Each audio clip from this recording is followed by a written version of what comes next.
Assalamualaikum warahmatullahi wabarakatuh.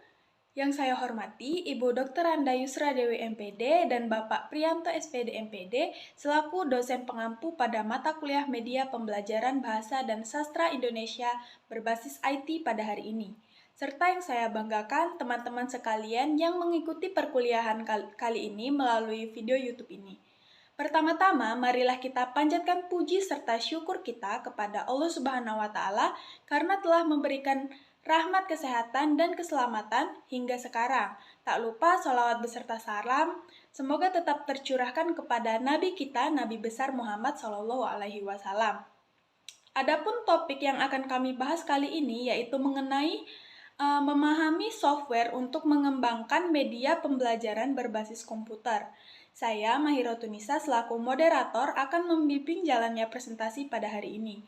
Sebelumnya, saya akan memperkenalkan rekan kelompok saya yang dimana anggota kelompok kami beranggotakan 3 orang. Yang pertama saya sendiri, kemudian ada Putri Anggraini, dan yang terakhir ada Devi Krisnawati.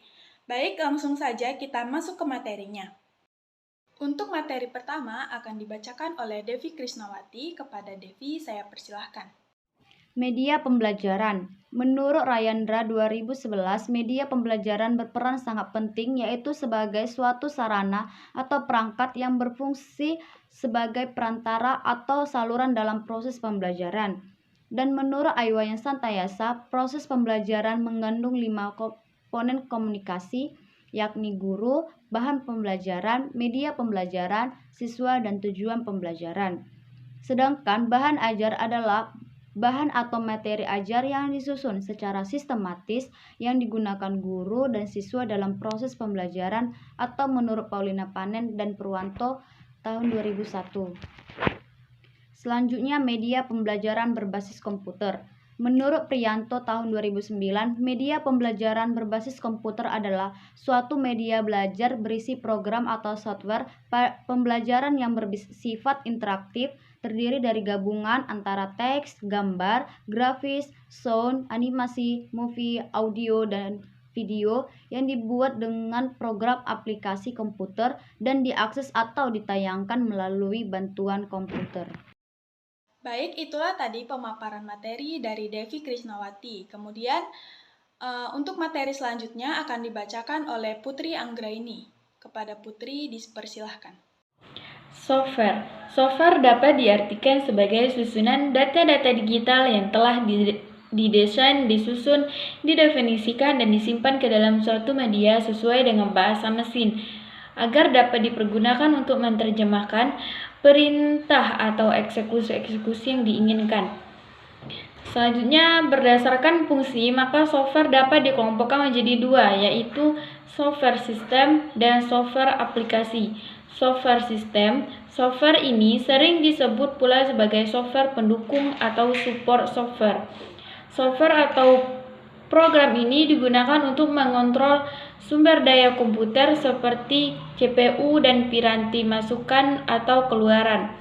Kedudukan software ini adalah sebagai perantara antara software aplikasi dan software keras komputer. Jadi software ini fungsinya menjadi landasan bagi software lain. Yang kedua ada software aplikasi. Software aplikasi adalah software yang dibuat untuk digunakan pemakai untuk tugas khusus atau tujuan tertentu. Software ini dikelompokkan menjadi 2, yaitu software aplikasi serbaguna dan software aplikasi spesifik. Selanjutnya, saya kembalikan ke moderator.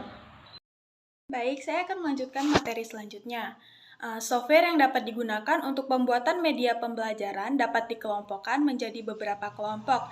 Yang pertama, software pembuat animasi. Software ini digunakan membuat gerakan animasi-animasi dari teks atau gambar, baik gambar yang didesain sendiri, gambar yang diunduh dari internet, ataupun gambar berupa foto-foto album. Gambar-gambar tersebut dapat diatur gerakannya sedemikian rupa Bahkan gambar bisa diolah sedemikian rupa sehingga terlihat hidup. Kemudian yang kedua, software pembuat video software. Software pembuat video juga dapat digunakan untuk membuat media pembelajaran, terutama pembelajaran yang bersifat tutorial. Software pembuat video sebenarnya masih terbagi menjadi dua kelompok, yaitu video editing dan video screen capture. Kemudian yang ketiga, software pembuat animasi 3D. Jika sebelumnya lebih kepada pembuatan animasi yang bersifat dua dimensi, software ini ditujukan untuk pembuatan gambar yang didesain sendiri, tapi gambar yang dihasilkan terlihat menjadi film yang berbentuk tiga dimensi. Kemudian yang keempat, software bahasa pemrograman. Software bahasa pemrograman sangat baik digunakan sebagai pembuat media pembelajaran yang interaktif, terutama bahasa pemrograman yang mendukung pemrograman grafis atau yang lebih sering dikenal dengan bahasa pemrograman berorientasi objek.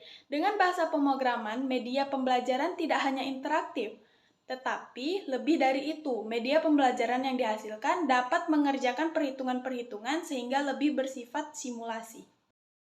Selanjutnya, kriteria yang perlu diperhatikan dalam pemilihan software pembuat media pembelajaran yang interaktif dapat ditentukan sebagai berikut.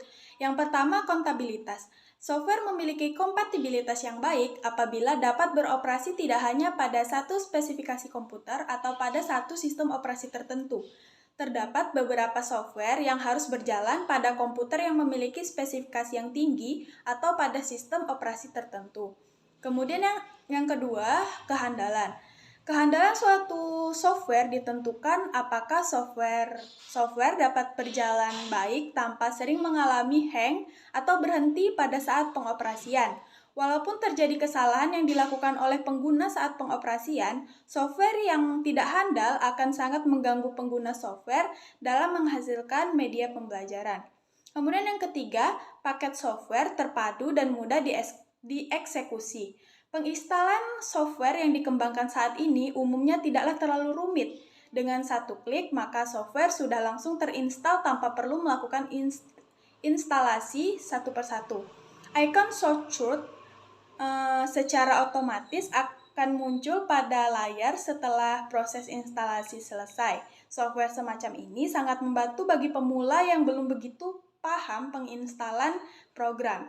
Kemudian yang keempat, petunjuk penggunaan software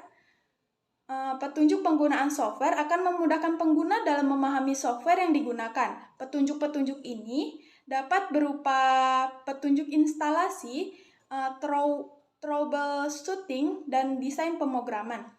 Untuk software menyertakan menu help dalam desainnya yang dapat dibaca lengkap. Namun ada beberapa software yang tidak menyertakan menu help atau bantuan dalam desainnya. Kemudian yang kelima, efektif dan efisien. Media pembelajaran untuk anak sekolah umumnya berisi materi-materi berupa tulisan-tulisan atau teks dari materi pelajaran itu sendiri. Bahkan tidak jarang seorang guru harus lebih banyak mengisi media pembelajaran yang ia buat dengan tulisan-tulisan atau teks dari media pelajaran yang ia ajarkan. Selain itu pula, bisa saja guru harus memodifikasi, mengurangi, atau menambahkan materi terlalu sering. Dengan meningkatnya materi pembelajaran yang disampaikan, maka tentu saja software yang sederhana akan memudahkan guru untuk pekerjaan seperti ini. Kemudian, mudah dan sederhana. Perlu usaha yang lebih untuk dapat menguasai software-software yang tidak sederhana, yang memiliki berbagai fasilitas atau fitur lengkap. Maka bagi guru atau dosen yang tidak terbiasa dengan software semacam ini, akan banyak mengalami kendala, paling tidak butuh waktu mempelajari dan menguasainya. Baiklah teman-teman, itulah tadi pemaparan materi dari kelompok penyaji. Selanjutnya adalah sesi tanya-jawab. Jika ada yang kurang jelas dan ingin ditanyakan, silahkan menuliskan pertanyaannya di kolom komentar. Nanti akan kami jawab. Kemudian kepada yang terhormat Ibu Dr. Anda Yusra Dewi MPD dan Bapak Priyanto SPD MPD, serta teman-teman yang berbahagia, saya selaku moderator meminta maaf atas segala kesalahan dan kepada Allah, marilah kita sama-sama memohon ampun. Mari kita tutup kegiatan hari ini dengan membaca hamdalah. Alhamdulillahirrabbilalamin. Demikian saya akhiri. Wassalamualaikum warahmatullahi wabarakatuh.